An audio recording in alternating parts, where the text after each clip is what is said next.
Vamos a continuar con la mesa 3, que es de la investigación a la clínica, el uso de la neurorobótica en la rehabilitación temprana. Modera el doctor Carlos Cumplido de Marcy Bionics y pedimos a los ponentes al doctor Arturo Pichardo Egea, director de calidad y enlace de interinstitucional de Teletón México, al terapista físico Celso Fabián Campos, analista clínico, y al doctor Raide González Carbonell, de la Inés Curiquilla UNAM. Adelante, por favor, y bienvenidos. Víctor, ¿tienes un bolígrafo o algo? Te lo doy.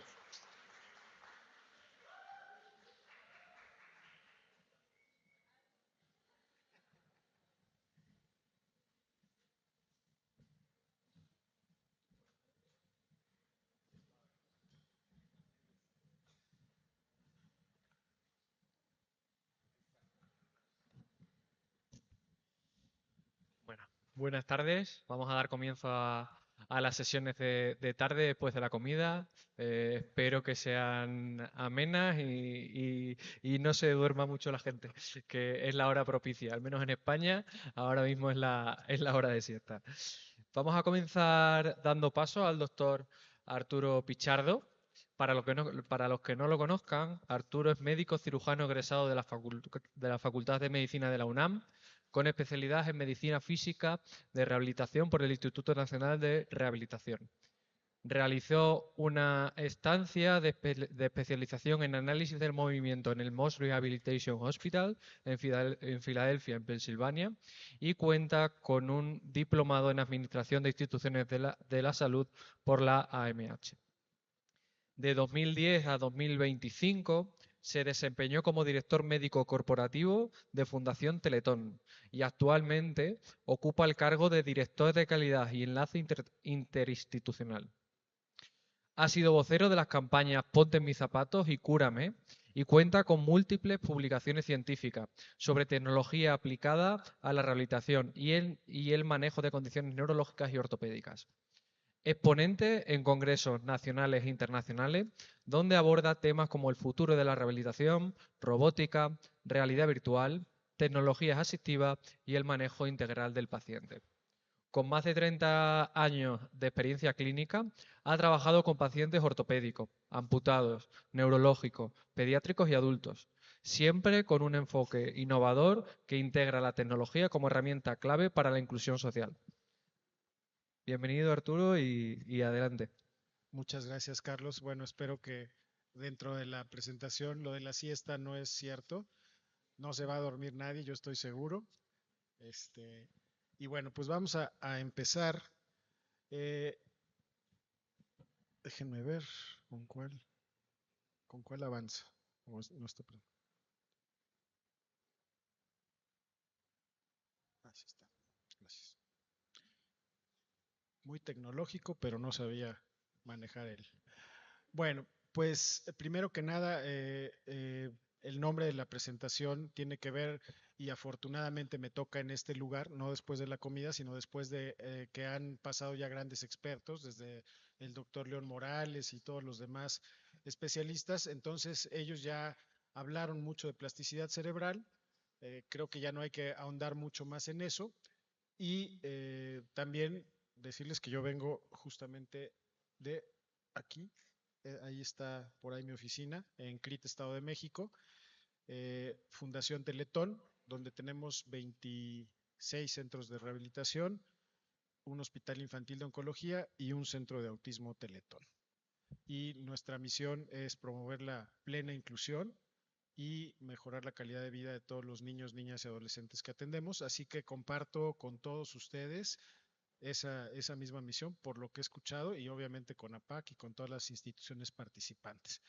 Eh, bueno, también ya definió perfectamente la doctora que antecedió esta plática el tema de parálisis cerebral, por lo que, y aquí todos son expertos además, por lo que no voy a hacer énfasis en esto, en que es la misma definición que presentó la doctora, un grupo de trastornos del movimiento, de la postura, que además limita la actividad y que no es progresiva, es estacionaria esta condición, y que sucede en el cerebro en desarrollo de un niño o niña y tiene implicaciones cognitivas, perceptuales, de la sensibilidad, de epilepsia, puede tener como comorbilidad y obviamente problemas musculoesqueléticos, tanto los originados por la propia condición como los secundarios a la falta de tratamiento.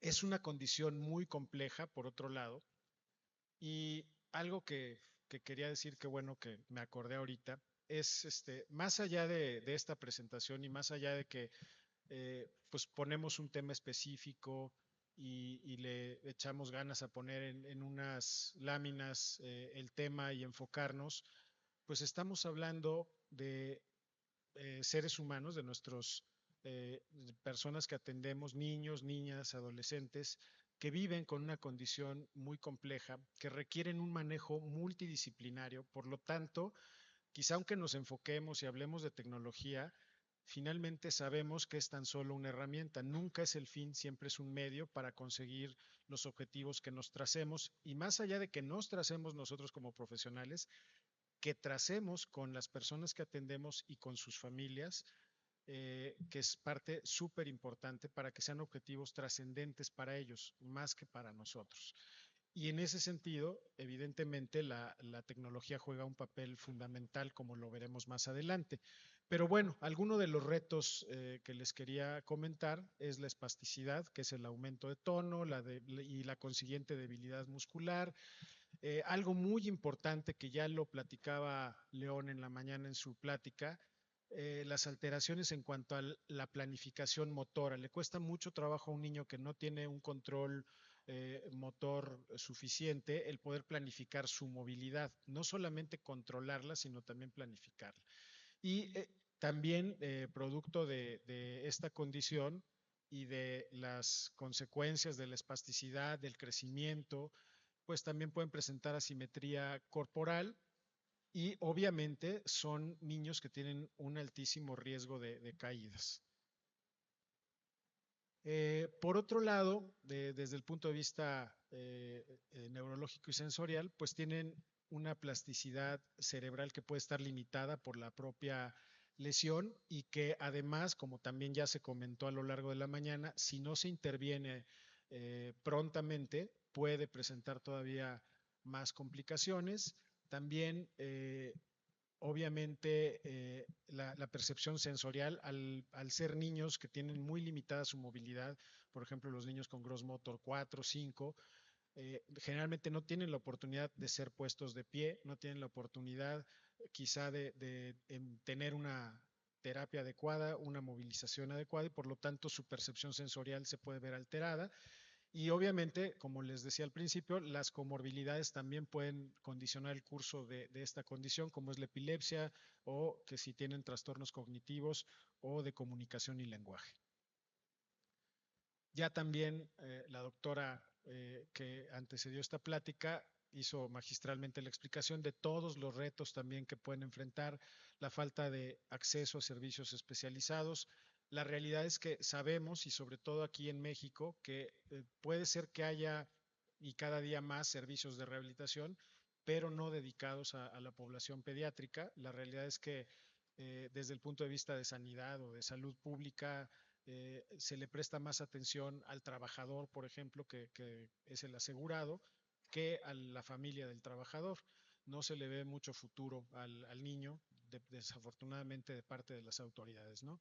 Y por otro lado, a pesar de que me sorprendió también la estadística que presentó la doctora con respecto al número de especialistas, no de los rehabilitadores, que sí sé que somos alrededor de 2.500, pero sí de los neurólogos pediatras y de otras especialidades que realmente me parecen pocas para el tamaño de población que tenemos.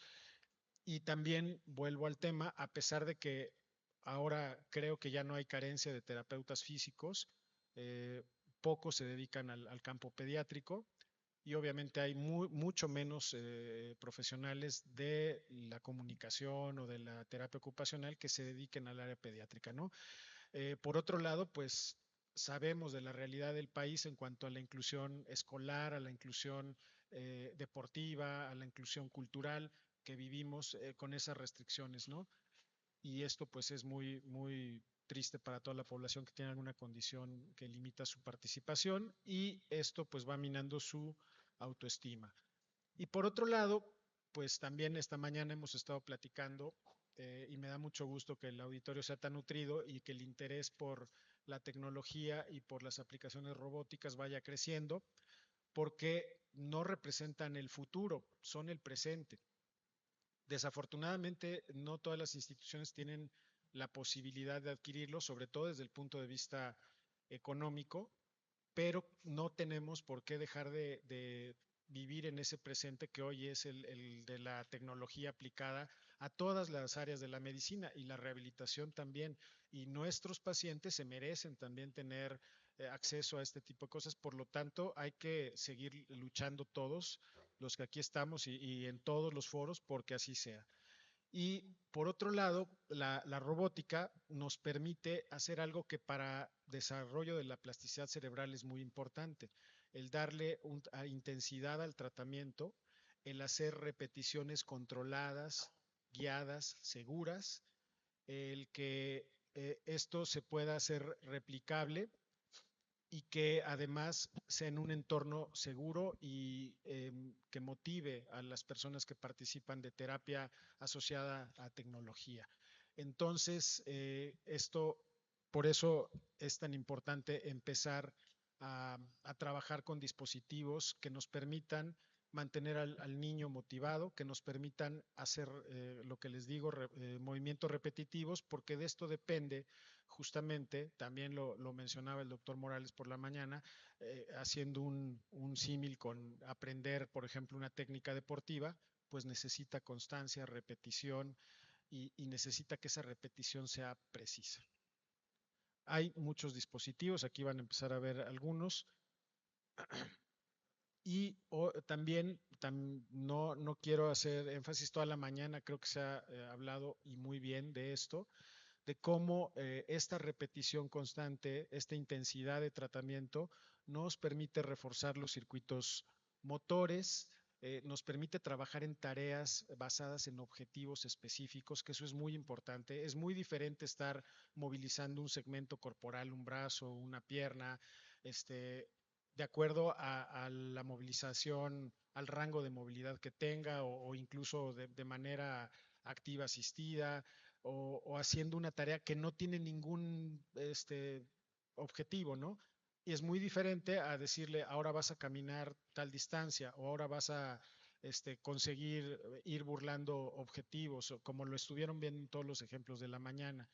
Eso motiva mucho y sobre todo en la población pediátrica, los niños participan, se les olvida que están en una terapia, están en una actividad lúdica.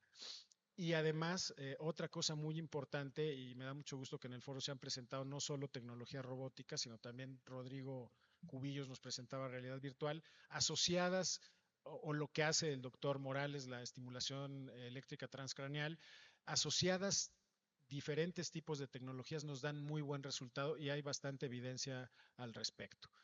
Hay muchos dispositivos en el mercado, desde los precursores carísimos, que hasta ahora modelos que se están desarrollando que siguen siendo costosos, pero que cada día se hacen más accesibles y pues yo confío que quizá cuando ustedes estén de este lado platicando de sus experiencias, pues ya sea de uso común la robótica y los dispositivos tecnológicos para la rehabilitación de sus pacientes. Algo muy importante que también se comentó en la mañana son los criterios para poder prescribir el uso de tecnología robótica. Los niños que tienen evidentemente espasticidad, los niños que tienen limitaciones para la movilidad, aquí yo menciono que todos los niños, no importa qué clasificación Gross Motor tengan, pueden beneficiarse. Evidentemente, quien se beneficia más del uso de un dispositivo robótico son los niños que tienen mayores limitaciones para la movilidad.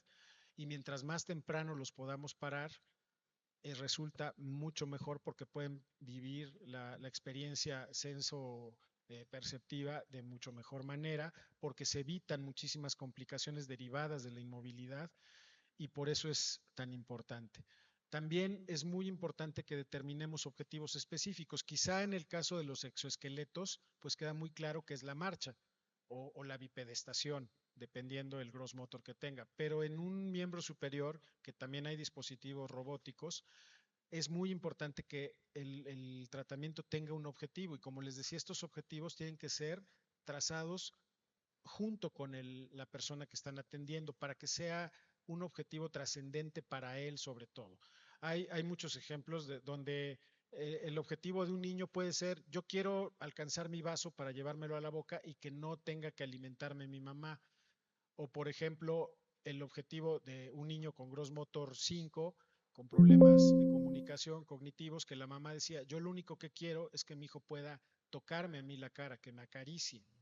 Entonces, ese tipo de cosas son las que debemos de tomar en cuenta, de considerar cuando marcamos objetivos de tratamiento. Por supuesto que el uso de dispositivos robóticos nos permite, como decía, la bipedestación temprana, nos permite mantener alineados los segmentos corporales, nos permite movimiento funcional y la respuesta sensorimotora que ya hemos estado platicando. Como les decía, se puede combinar con realidad virtual, se puede combinar con otros dispositivos también tecnológicos, no robóticos, para poder empezar, por ejemplo, la bipedestación previa a subirlo a un dispositivo que va a ser más activo. Eh, hay diferentes dispositivos, están los que conocimos que son exoesqueletos, que permiten la movilidad, que van pegados al cuerpo del niño y permiten la movilidad desde varios puntos de vista. Puede ser pasiva, que es la que menos nos interesa porque el paciente no participa, pero pues nos puede servir para fines de evitar complicaciones. Hay también la que es activa asistida, que ahí ya empieza a ser muy interesante porque el paciente tiene una intención motora que le ayuda el dispositivo a realizarla, y hay la otra, la que el paciente realiza la actividad y el dispositivo lo que hace es corregir y guiar ese movimiento, con lo cual la calidad de movimiento mejora. Y lo que mencionaba Rodrigo, que se sentía como caminar en la luna, que se ha subido a algún dispositivo, es cierto, se siente uno más fluido después de subirse a uno de estos dispositivos, pero la idea no es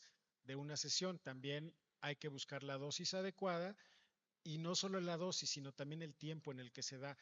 Por ejemplo, hay poca evidencia, desafortunadamente, todavía en población pediátrica. ¿Por qué? Pues porque el niño está en etapa de crecimiento y darle un tratamiento durante tanto tiempo a veces es complicado desde muchos puntos de vista: económico, social, desde el punto de vista de inclusión. Y a un adulto hay mucha más evidencia porque el adulto pues lo tenemos cautivo durante el tiempo que dura su tratamiento y los resultados son mucho más evidentes. Pero pues tenemos que ir calculando y publicando y generando más evidencia con población pediátrica. Lo que les decía, hay muchos beneficios, desde incluso el seguimiento que nos dan estos dispositivos, de poder tener la data y esa data exportarla y tener gráficas y todo. Eh, Algo que es muy importante y alguien lo mencionaba: no se trata de sustituir el trabajo de ustedes, fisioterapeutas, se trata de ayudarles, de que disminuya esa carga física. La terapia física es una profesión que implica mucho esfuerzo. Es hermosa, pero implica mucho esfuerzo. Y a veces hay pacientes que es muy demandante para ustedes. El que lo paren a caminar en unas barras paralelas, el que lo pongan quizá en un soporte parcial de peso, implica mucho trabajo de parte del fisioterapeuta. Y esto le puede ayudar al propio fisioterapeuta a lograr sus objetivos. Obviamente hay muchos desafíos: el costo y la accesibilidad. Y bueno, ya cierro con esto para dar paso a los demás ponentes. Nos hace falta mucho trabajo todavía por delante, pero estos foros son una oportunidad perfecta para que estemos juntos todos los que tenemos que estar. Fisioterapeutas, médicos rehabilitadores, ojalá hubiera más neurólogos, ojalá hubiera, además de Nacho, más cirujanos ortopedistas. Eh, Ojalá hubiera más ingenieros de parte, como vienen de Marci, o ingenieros que tienen doctorados en control motor, como Carlos. Hace falta mucho trabajo multidisciplinario, pero sobre todo hace falta que nos articulemos. Ya lo veíamos con la doctora anterior, que lo que falta es que haya ese seguimiento. Quizá nuestro sistema de salud sea muy difícil que en algún momento tengamos un expediente que nos permita eso, pero nosotros nos podemos articular y estos foros, yo felicito mucho a PAC porque los organice y porque nos permita compartir entre todos y generar ideas. Muchas gracias.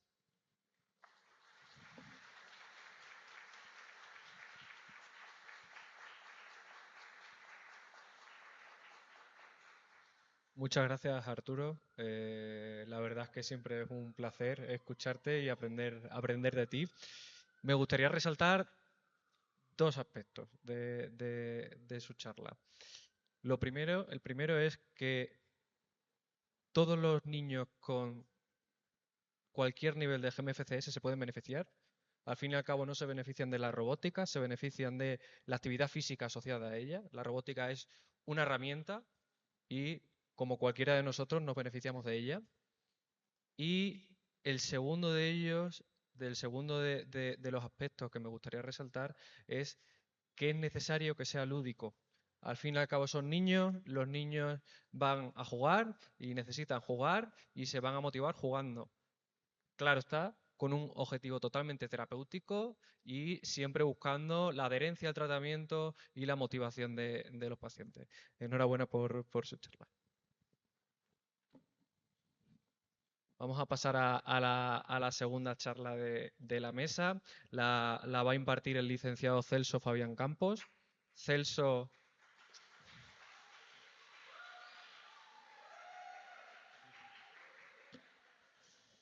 Juegas en casa. Celso es analista clínico del Centro de Vanguardia e Innovación Neurorobótica de APAC.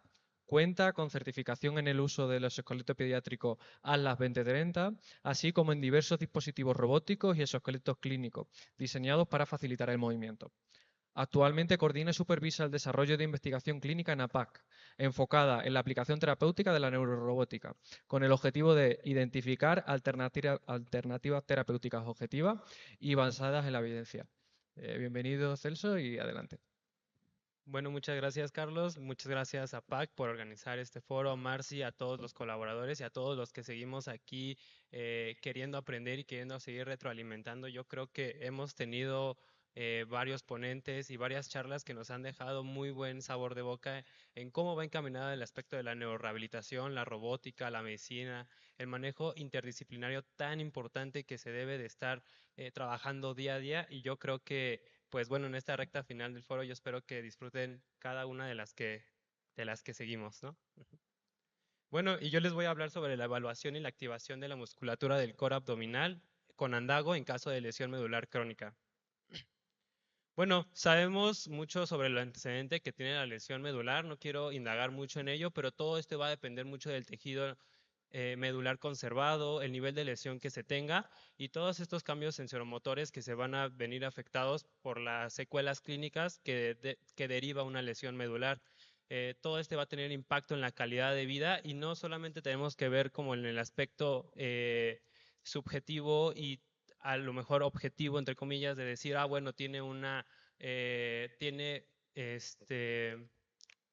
discapacidad motriz que limita mucho el movimiento, eso le va a generar cambios a nivel de tejido óseo, tejido muscular, y pues no nada más eso, sino como indagar un poco más y hacer una introspectiva sobre qué pasa con el paciente y cómo podemos impactar. Muchos de ellos se ven afectados con el sexo, la vejiga y el intestino neurogénico, ¿no? Que no nos permite tener como una buena adherencia a toda esta parte de interacciones sociales.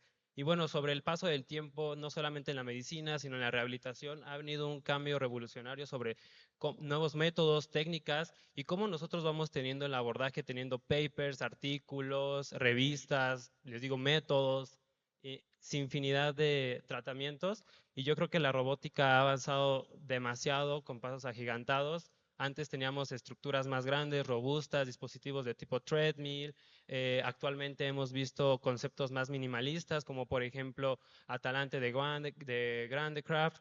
Hemos visto Rewalk, hemos visto Spark, también efectores finales, y también de Marcy, por ejemplo, los tipo Overground, que nos permiten tener una interacción y algo más allegado con el usuario final, ¿no? Y bueno, yo les quiero presentar hoy a mi paciente femenina de 49 años de edad con diagnóstico de lesión medular a nivel T9, T10, escala de PEN 1, nivel hacia C. Ella sufrió un accidente automovilístico, es postraumática, el 28 de febrero del 2014. El 29 tuvo una intervención quirúrgica, fue posoperada, fijación vertebral nivel T10, L1. Ella acude al servicio de neurorobótica y presenta presenta cateterismo limpio, frecuente y fugas que son muy frecuentes en ella y que le imposibilita mucho como la parte de la actividad física y de la inclusión social. Como les platiqué un poco, llega en octubre del 2023, se hace la valoración, continúa con el tratamiento. En junio del 2024 ella tiene que suspender el tratamiento con Exo NR de Exo Bionics. Podemos ver en la primera imagen cómo ella va, además de con la asistencia del exoesqueleto, también un asistente de marcha como es el bastón. Se le ve como más insegura, falta coordinación, equilibrio, propiocepción. Y pues bueno, vemos que en junio, que a inicios de este año, en el 2025, pues bueno, ella retoma el servicio de neurorehabilitación con Exo ENR, continúa el tratamiento. En junio nos llega a nuestro centro Andago de Jocoma y pues iniciamos con una frecuencia de tres sesiones a la semana de 45 minutos, pero se le puede ver con un mejor control motor. ¿Y por qué seleccionamos Andago? Bueno, Andago es un dispositivo que, si bien es un dispositivo asistidor a la marcha, también nos sirve mucho este sistema de soporte dinámico que tiene, que gracias a la asistencia dinámica y el soporte parcial de peso podemos bipedestar a nuestro paciente, hacer sesiones totalmente más activas, y qué mejor que podamos lograr la bipedestación y una libertad del movimiento con un dispositivo que nos puede dar también muchas oportunidades. Se habla mucho de las técnicas, ¿no? Que hay que seguirlas, que son muy rigurosas y demás, pero yo creo que la mejor metodología es la que nosotros, los fisioterapeutas o los personales de la salud, podemos seguir para poder dar el impacto final sobre los objetivos, tanto personales de nosotros como los personales del usuario, para poder tener un impacto realmente 360, ¿no? Porque hace falta un poco más indagar sobre esto y bueno, todo esto va a tener un impacto en la vida de la independencia funcional de nuestro paciente. Y las diferencias, bueno, a pesar de que ExoNR es un asistidor a la marcha muy completo, en lo personal me gusta muchísimo también manejarlo. Tiene ExoView, también tiene la asistencia en tiempo real de neurobiofeedback, de saber cómo va la repetición y la asistencia hacia la marcha, pero sigue siendo muy lineal en estos pacientes. Y sobre todo con una lesión medular que, pues bueno, a nivel T9, T10, pues todavía tenemos tejido medular conservado en ciertas raíces nerviosas que, bueno, todavía tenemos que seguir fortaleciendo, y no solamente como el mismo patrón de la marcha y podemos lograr la bipedestación. Además de que Andago nos permite tener una interacción con nuestro paciente que sigue siendo ya una intervención más personalizada, sigue siendo algo más sistemático, y algo que hace que nosotros como personal de la salud, pues bueno, tengamos el privilegio de poder trabajar con ellos y no solamente seguir con un mismo patrón de movimiento. Y bueno, sabemos de la estabilización lumbar y el core abdominal, estos componentes tónicos y fásicos de cadenas cinéticas y cinemáticas tan importantes que unen el tren superior con el tren inferior, y que gracias a esos sistemas de palancas podemos lograr movimientos tan precisos. Tan solo alcanzar mi botella de agua para refrescarme un poco, hidratarme. Es muy, muy importante poder tener todas estas angulaciones, y que gracias al core podemos sentirnos seguros en un espacio sobre la propiocepción, ¿no? Y bueno, en la evaluación del core abdominal, pues podemos ver en la primera imagen, en la valoración como estática, los multífidos, vemos a nuestra paciente que se está agarrando de la silla porque le hace falta un poco más de estabilidad estática. Hacemos unas pruebas del lojísimo iliocostal, oblicuo interno, oblicuo externo, y una prueba de 3 repeticiones para valoración de recto anterior. Eso sube. Yo elegí estas posturas porque estas pueden neurofacilitar el movimiento y podemos lograr inhibir algunos componentes reflejos en el movimiento, y podemos tener unas captaciones más precisas en las ondas de electromiografía de superficie que utilicé en algunas dos canales bilaterales, en algunas 4. Y pues bueno, en el EMG inicial podemos ver una coactivación del oblicuo interno y el oblicuo externo, que es algo que me gusta bastante porque la frecuencia en la captación se ve simétrica, a pesar de que le falta adaptabilidad al movimiento porque es algo que ella usualmente no realiza. Pues bueno, podemos ver cómo en los periodos y en las frecuencias que se le pide realizar el movimiento, pues hay una captación eléctrica, ¿no? Y bueno, se puede hacer la valoración del core con el dispositivo elegido. Podemos ver la similitud. Vemos que cuando lo hacemos sin andago, pues bueno, vemos que en la primera repetición, pues bueno, hay una mayor activación, pero bueno, porque está en una superficie o en una posición de cúbito supino, donde tiene un apoyo dorsal, donde es más fácil poder integrar un movimiento en ese plano. Y pues cuando pasamos a la bipedestación, pues es más complicado, ¿no? Tener el sentido propioceptivo mecánico de decir, bueno, estoy en una posición de bipedestación, si yo realizo algún movimiento que no debe de ser o algún movimiento muy fuerte, puedo tener un sesgo en mi valoración, entonces tengo que generar una mejor programación motora y de ahí poder subsecuentar al movimiento, ¿no? En la primera captación vemos una señal que es muy baja, pero en la tercera repetición vemos cómo va generando una mejor adaptación hacia el movimiento. Y con el análisis del sensor inercial, pues bueno, sabemos que el movimiento va por vectores, planos y que es muy importante siempre analizarlo. Vemos cómo tiene una tendencia hacia números negativos, sobre todo en la parte de cuando ella va a la flexión de tronco por más de los 30 grados de movimiento, lleva la compensación hacia la inclinación lateral izquierda, donde es su hemicuerpo con mayor predominancia motora. En la comparativa de sin andago y con andago, pues bueno, vemos que con andago logra en grados un mayor alcance en el mismo recorrido del tiempo, pero todavía vemos que hay mayor presencia de ruido cuando tenemos esta valoración. Bueno, eso es porque, pues a final de cuentas, la postura genera también un cambio neuromuscular en cómo voy a realizar el movimiento, pero es muy importante saber a qué grados de movimiento yo puedo saber cómo activo cierta cadena muscular, y esto me ayuda a poder precisar una mejor medición para que yo cuando vaya a dar mi resultado en la terapia física, pues bueno, sepa dónde tengo que poner la moneda para poder obtener ese resultado. En los objetivos a largo plazo, bueno, en un transcurso de ya casi 6 meses, pues yo me había planteado obtener una activación en el recto abdominal, pues había sido de 98 microvoltios, que fuera de 150 microvoltios de manera bilateral. Igual la parte de los grados, alcanzar unos grados de 30 grados sobre segundos, y pues mejorar toda la parte de la actividad de independencia funcional. Y pues bueno, los objetivos adquiridos podemos ver que pues en el recto abdominal ya podemos lograr una captación de 200 microvoltios, además de que ella ya logra una mejor resistencia hacia la fatiga y a las actividades deportivas, porque ahorita les voy a explicar un poco sobre ello. Y para la coactivación del oblicuo externo y el oblicuo interno, pues bueno, podemos ver representado cómo en la valoración inicial la captación fue muchísimo menor que cuando hicimos la última valoración, que bueno, el proceso de adaptación, ella ya integraba muchísimo mejor el movimiento, y se puede ver desde la primera repetición hacia la tercera repetición cómo ella ya puede tener una mejor programación motora.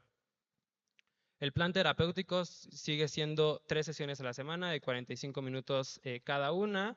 El manejo de andago con una descarga parcial de peso del 20% del total de su peso corporal, cinesiterapia de tipo activa libre, toda siempre una actividad basada en una tarea basada en la actividad, ¿vale? Y que sea totalmente libre. Ahí estamos utilizando un diferenciador como es una mancuerna de manera distal para poder lograr un mayor alcance en el movimiento de la flexión con la rotación del tronco y poder lograr una mejor coactivación hacia 20 grados, 15 grados de movimiento de la flexión de tronco. Y bueno, en los resultados de la intervención, aquí yo creo que si una diapositiva me hizo tener como tanta reflexión, aparte de todos los datos clínicos que pues analizamos todos los días, yo creo que es esta foto porque no tiene mucho, hace 2 semanas ella se fue de vacaciones, estaba muy emocionada y podemos ver a una de las 7 maravillas en el mundo moderno como lo es Chichén Itzá, y yo creo que las maravillas pues siempre las vemos y somos tan afortunados de siempre presenciarlas, ¿no? Vemos a mi paciente volteando a la cámara, levantando una mano, manejando con la otra parte de su hemicuerpo izquierdo con mayor predominancia motora, una silla activa y pues eso me llena de mucha felicidad porque veo que el resultado y aparte todo, ella está siendo feliz y a final de cuentas vemos cómo los resultados se van logrando poco a poco. Bueno, en las conclusiones, la valoración de acelerómetro con sondas de electromiografía de superficie son muy importantes para precisamente darle como objetividad en qué grados del movimiento necesito yo fortalecer o cómo necesito intervenir, ¿no? De otra manera, y eso le da exactitud y efectividad a los tratamientos. Además de que el entrenamiento... Bien, Angie, bien. Y ha neurofacilitado la programación motora no solamente de tipo interoceptiva, sino también de tipo esteroceptiva porque la interacción ha sido mucho mejor. Y aquí podemos ver un video de ella jugando básquetbol. Bien, Angie, bien. Bien.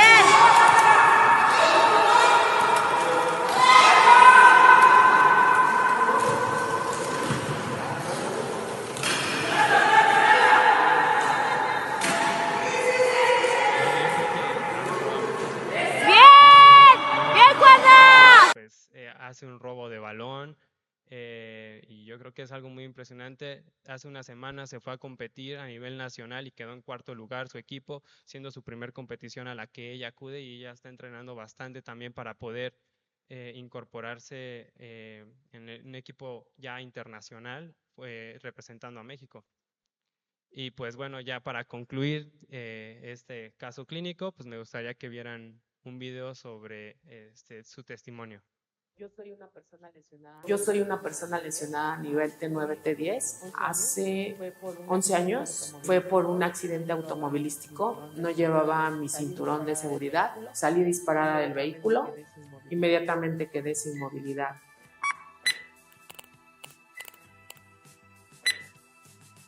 Desde hace aproximadamente 2 años estoy utilizando los dispositivos exoesqueleto y andamio. Yo inicié con exoesqueleto, fueron unos cuantos minutos nada más los que estuve de pie.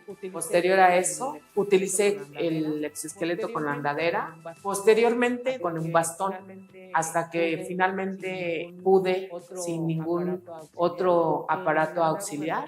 El andago me permite un poco más de libertad. Ya no me sentía a lo mejor tan rígida como en el exo.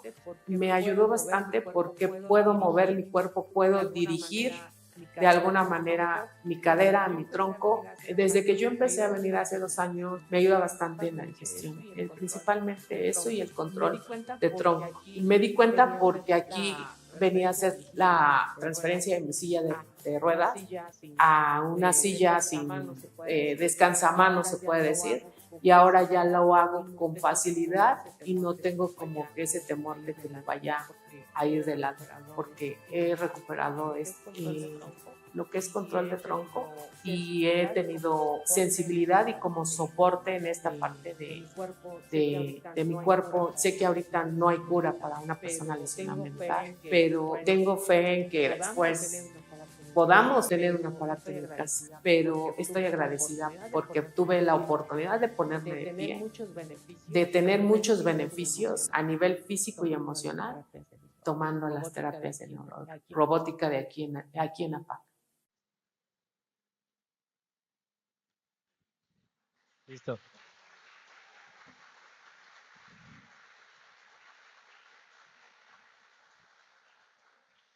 Enhorabuena, Celso, muy interesante. Y más que puntos a resaltar, quería Pues bueno, resaltar la relevancia que tiene a veces la presentación de casos clínicos.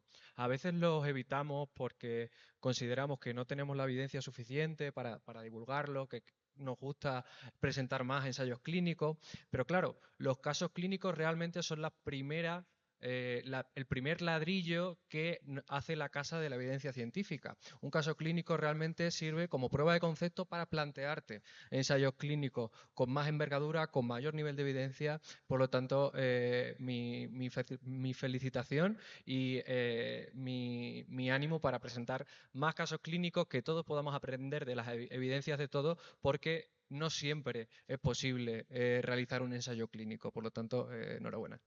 Gracias, gracias.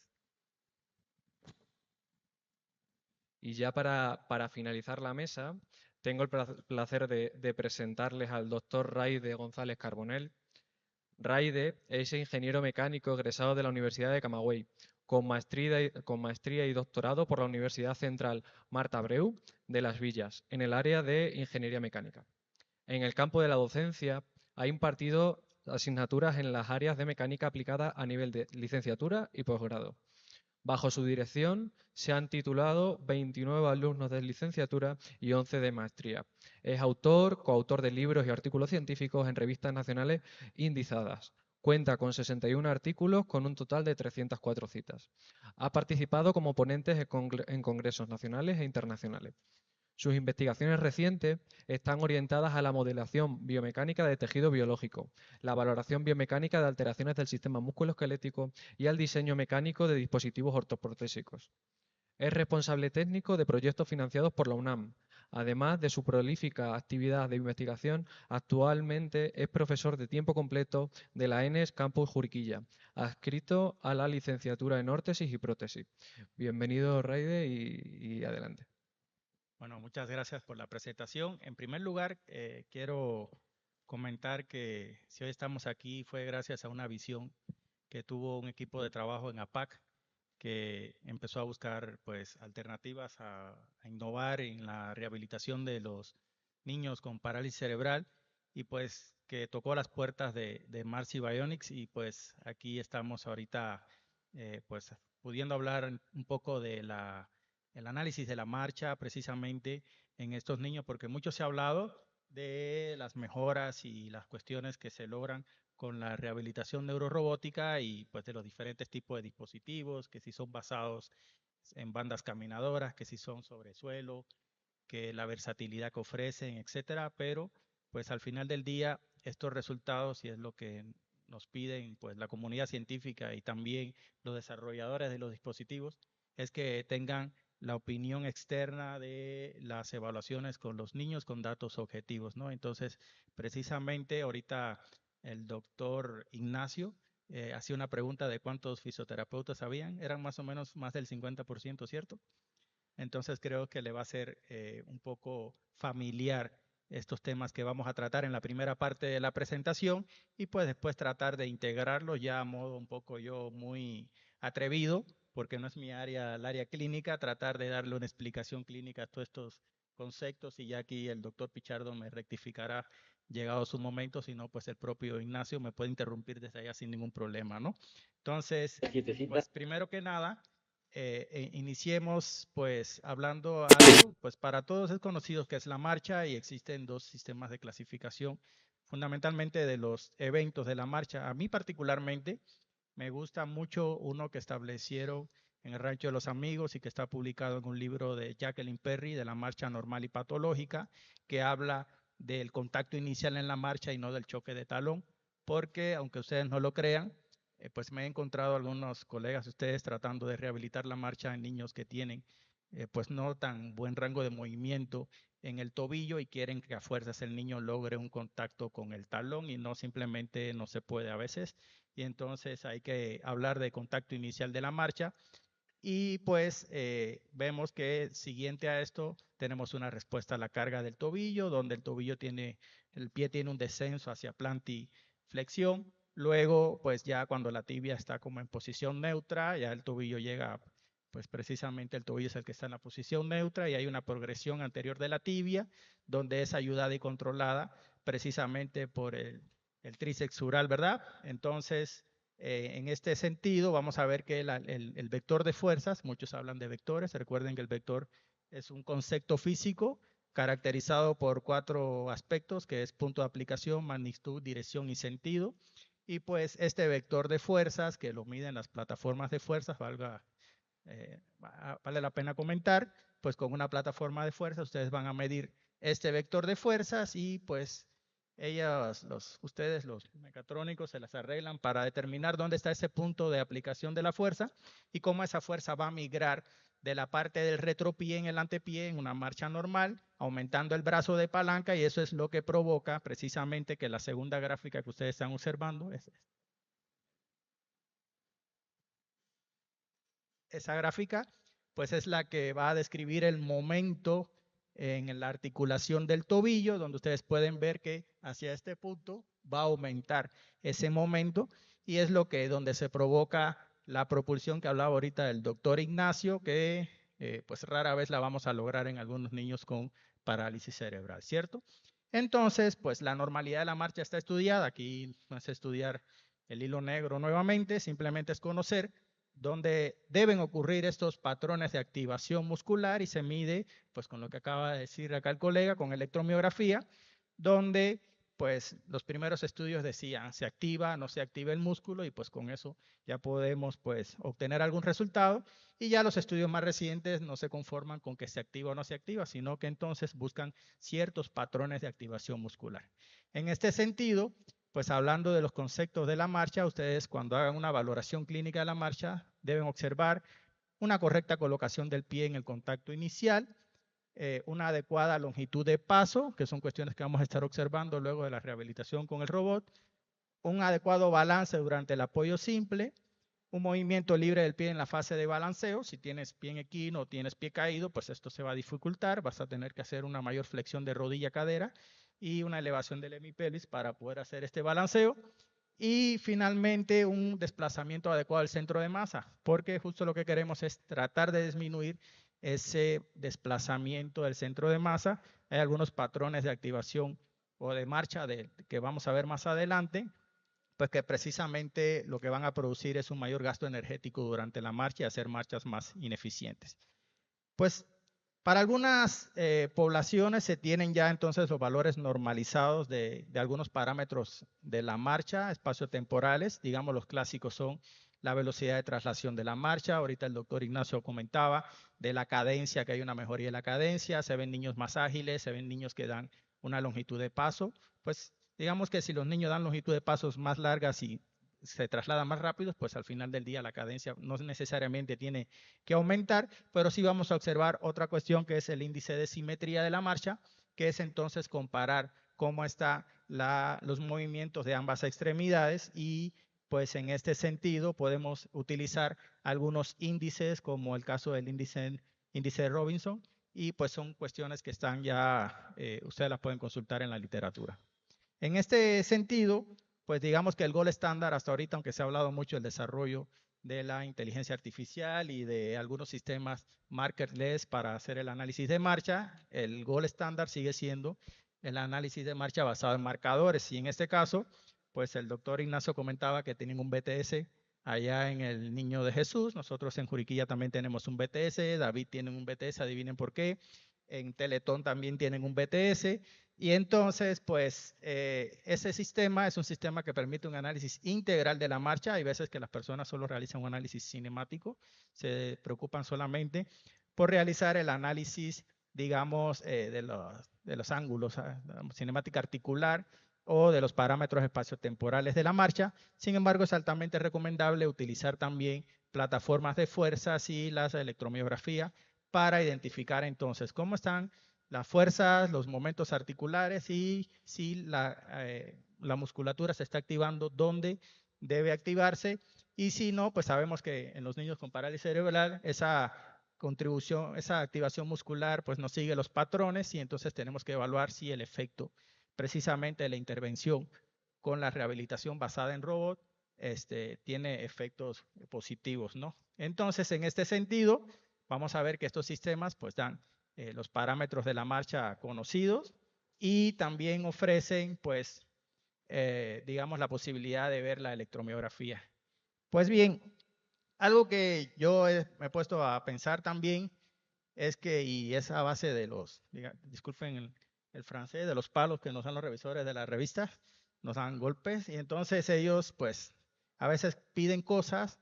Decía aquí ahorita una de las presentadoras que no siempre es posible tener un grupo control, es algo que ellos nos piden mucho.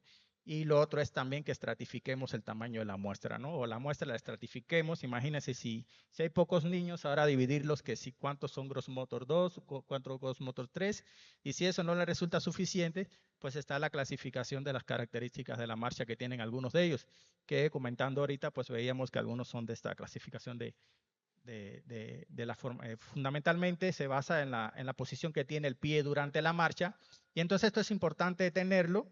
Pues hay algunas clasificaciones, las pueden buscar después. Digamos, la clasificación original yo no la puedo referenciar porque es una revista europea que pues no está compartida bajo libre acceso, pero es de la clasificación de Roda, una modificación en la clasificación de Roda.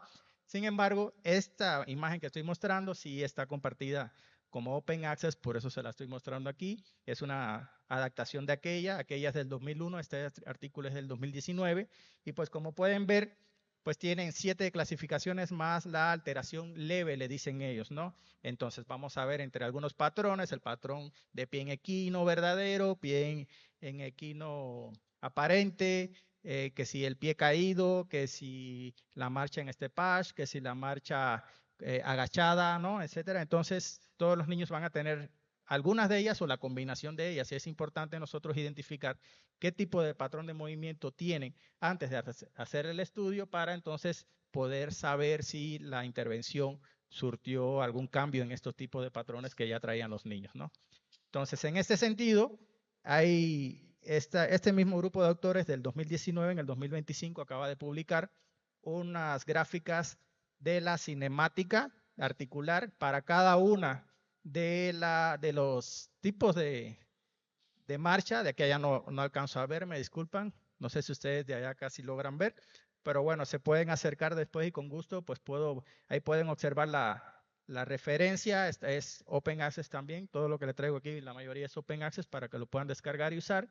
Y pues como pueden ver, varios de los patrones van a tener unos movimientos alterados, pues tanto todos estos patrones son a nivel sagital, como decía ahorita el doctor Ignacio, pues él se preocupa por corregir los problemas estructurales en el plano frontal y transverso, y para entonces dejarle el plano sagital al robot, ¿no? Entonces esto es lo que están haciendo, planteando aquí las gráficas de la cinemática del plano sagital, y como pueden observar, pues hay alteraciones tanto a nivel de cadera, rodilla y tobillo, y pues yo esperaría que nuestra área de oportunidad va a estar, no por gusto el doctor ahorita presentaba una gráfica de pelvis y de cadera, porque son las áreas de oportunidad más grandes, y también pues a nivel de rodilla, y comentaba él hace un rato que de tobillo pues todavía no perdamos la esperanza, pero todavía ahí va, ¿no? Entonces, en este sentido, también tenemos las gráficas de la cinética a nivel de cada una de las articulaciones, y esta me resulta especialmente útil ahorita. Pues recuerdo que el robot tiene un threshold para la fuerza de resistencia, le llama, pero después descubrí que no es fuerza, se llama momento, porque es el newton metros. Y pues realmente los parámetros en biomecánica no se comparan así directamente en medidas absolutas, sino que se debe parametrizar o normalizar en función del peso de la persona. Y pues aquí están mostrando los valores de momento que puede generar en las diferentes articulaciones después de un análisis de la marcha. Y creo que esto podría estar asociado precisamente, o se podría asociar a algunos de los parámetros de estos del threshold que maneja el Atlas. En este sentido, pues no en todos lados hay un análisis, un laboratorio de movimiento, y pues en su momento cuando empezamos a hacer la evaluación del Atlas, lo que podíamos traer hasta acá era un sensor inercial, que creo que ya tú también mostraste algunos resultados de él. Y pues este sensor, hay un consenso de que colocándolo en la región de la pelvis, nosotros vamos a poder obtener la aceleración anteroposterior. Y pues hay algunos estudios que ya han mostrado alguna muestra representativa de cómo es la curva para las diferentes alteraciones. Y yo creo que aquí en esta curva podríamos sacar provecho respecto a si hay un mayor pico o una mayor pendiente en la aceleración anterior-posterior. Durante la post-intervención, pues sospecho que eso va a representar una mayor propulsión, una mayor aceleración, ¿no? Entonces, eso podría ser un aumento de la fuerza y una mejoría acá con esta evaluación. Y bueno, pues nosotros, la intervención que hicimos para evaluar la marcha y la efectividad, pues creo que ahorita con el laboratorio van a obtener resultados más enriquecedores, pero en su momento usamos el sensor, electromiografía, y hicimos un protocolo de marcha donde pedíamos que los niños en una distancia de 7 metros al menos trataran de completar 15 ciclos, ¿no? Entonces, a partir de la gráfica de la aceleración antero-posterior, hay unos algoritmos para la identificación automática de los eventos, donde los picos máximos representan el contacto inicial y los picos mínimos representan el despegue, ¿no? Entonces, a partir de ahí se hace el segmentado de los ciclos y se saca entonces la información de cada uno de los ciclos. Otra información, como comentaba, pues acá el colega ahorita nos mostraba la gráfica de la primera de draft sin procesar, pero bueno, el chiste es que estas gráficas hay que pues filtrarlas, rectificarlas y después hacerle un procesamiento. Puede ser por RMS o hacer un filtrado de nuevo a 3 GHz para 3 Hz para tratar de encontrar los patrones de activación. Y luego con ese patrón, entonces lo que se hace es que con la detección de los eventos, que repito, con las cámaras va a ser más preciso, entonces ya vamos a segmentar estas gráficas y vamos a poder obtener entonces lo que sería esta que está hasta acá, que es la media y la desviación estándar de la activación de todos los ciclos. Y pues tomando como ejemplo, acá tenemos la activación de lo que sería el tibial anterior. Como ustedes conocen, la función del tibial anterior es controlar el descenso del pie durante el contacto inicial y durante la fase de balanceo mantener el pie en posición neutra. Cuando hay desequilibrio de los músculos plantiflexores y dorsiflexores, pues esto no se logra, pero aquí nosotros podemos, digamos, obtener esto. Y otra de las dimensiones que nosotros evaluamos y me parece especialmente útil son los índices de coactivación. Estos índices de coactivación se determinan, pues, hablando de términos matemáticos, como la multiplicación de 2 veces la intersección del rango de la función entre la unión del rango de las funciones. O en otras palabras, el área debajo de la curva de las dos gráficas que se unen junto a la sumatoria de las dos gráficas debajo de la curva. Entonces, esto nos va a dar a nosotros el índice de coactivación, se da en porcentaje. Hay dos maneras de determinarlo. Una es utilizando la electromiografía normalizada y otra es utilizando pues directamente la electromiografía en valores de RMS, ¿no? Hay una diferencia. No sé si es conveniente explicar la diferencia, si no al rato preguntan. Entonces, pues en esta cuestión, no veo. Pues vamos a ver aquí que justo fíjense que de las primeras medidas que veíamos que la mayoría de las personas publicaban, incluido acá el amigo que tengo al lado, pues hablaba mucho de las medidas funcionales y una de ellas es el gross motor, ¿no? Y hacemos mucho énfasis en el D y el E porque no estamos en Cuatrilandia. Si estuvimos en Cuatrilandia, sí deberíamos que, no, pues teníamos que sacar la D y la E, pero estamos acá con niños gross motor 2 y 3. Y pues observamos aquí, la verdad es que nos quedamos con dudas porque no tuvimos diferencias significativas aquí en el gross motor. Y sin embargo, cuando vemos acá otras medidas ya de rango de movimiento, de las escalas de Ashworth, entonces, pues cuando lo vemos en datos estadísticos, en medias y medianas y rangos intercuartiles, pues a lo mejor no dice mucho, ¿no? Porque vemos que empezó en una mediana de 2 y un rango intercuartil de 1, pero ese rango intercuartil entonces está por encima. Y vemos que después de la intervención, el rango intercuartil está por debajo. O sea, que era un 2 tirando a 3 y ahorita es un 2 tirando a 1, en otras palabras, ¿no?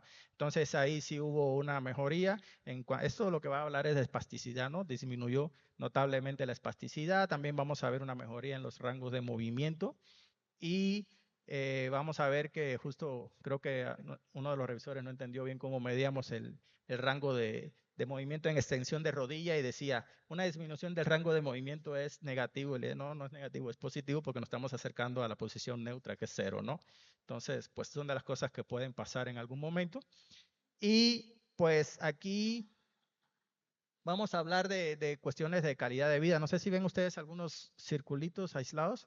Esos son valores atípicos de un sujeto que respondió pues muy mal en la escala de la calidad de vida, pero vemos que al final del robot ya todos las diagramas de caja y bigote pues van hacia arriba y eso es positivo, hablando positivamente de cómo se sentían los niños, los padres y todo esto tras el uso del robot. Y pues digamos que ya no son como cuestiones anecdóticas, sino que ya está demostrado acá con evidencia.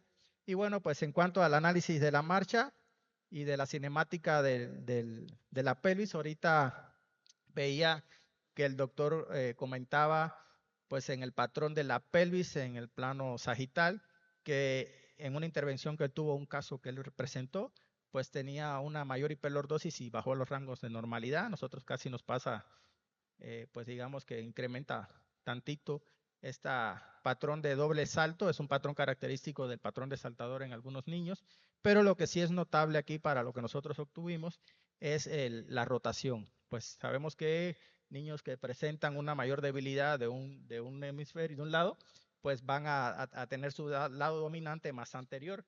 Y pues vamos a ver que existe una reducción en las diferencias en estas rotaciones en ambos lados, y para eso a nosotros nos habla clínicamente de un fortalecimiento, de una mejor simetría en el fortalecimiento de ambos lados, y creo que es una cuestión positiva tras el uso del exoesqueleto. Y pues esto precisamente son los rangos de coactivación. Van a ver que fundamentalmente, y creo que es lógico que hayamos obtenido este resultado, en la musculatura del muslo es donde obtuvimos una mayor reducción de la coactivación muscular, porque es donde mejor trabaja el robot, ¿no? El robot trabaja cadera y muslo, no trabaja tobillo, por tanto no vamos a tener diferencias en la pierna, ¿no? Entonces, justo ahí es donde está, y sobre todo en el lado derecho, es donde tuvimos las mayores diferencias, de hecho fueron significativas, donde hubo una reducción de la coactivación muscular en esto, ¿no?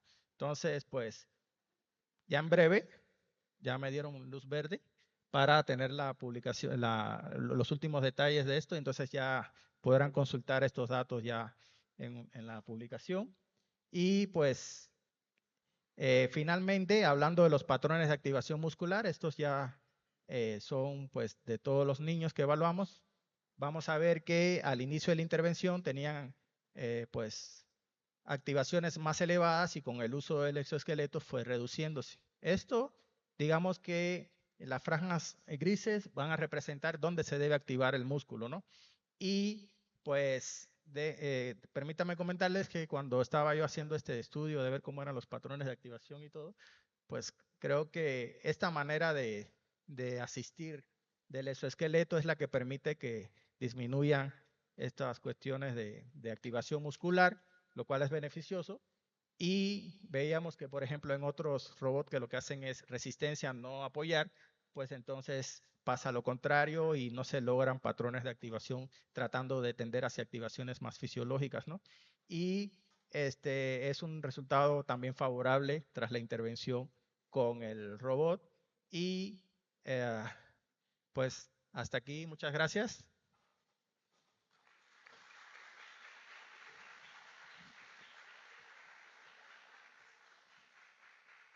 Enhorabuena, doctor, por su presentación, muy interesante. Y también enhorabuena por el artículo que está a punto de publicarse, a ti y a todo el equipo, en especial maestro David también. Enhorabuena, que sé que has trabajado mucho, pero ha trabajado mucho todo el equipo de Pasca, o sea que felicitaciones. Con esto damos paso a un breve turno de preguntas. Una pregunta.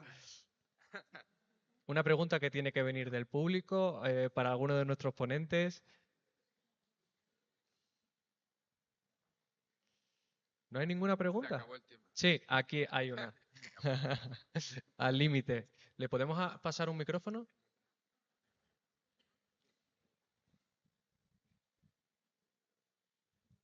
Gracias.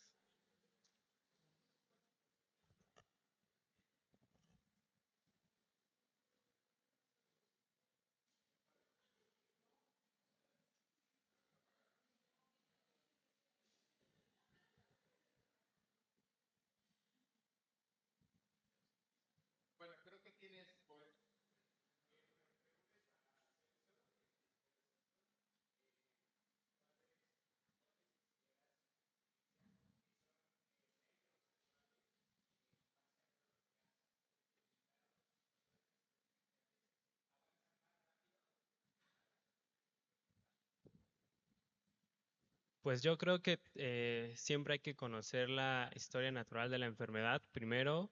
Segundo, hay que trazar objetivos que sean clínicamente alcanzables y hay que irlos dirigiendo hacia un tratamiento objetivo.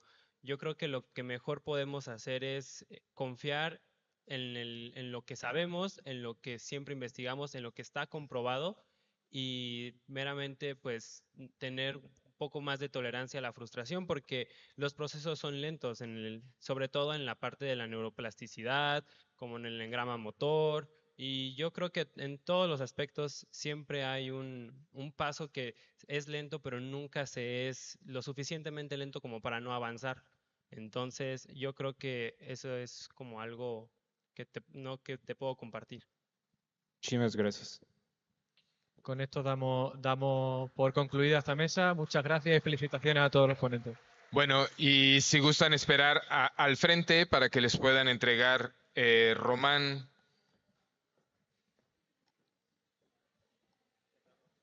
unos reconocimientos.